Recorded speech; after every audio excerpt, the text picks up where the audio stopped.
yêu nhau còn thương nhau mà phải xa nhau thôi rồi.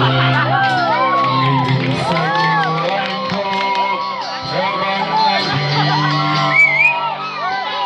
Em có biết anh đã chưa một mình em biết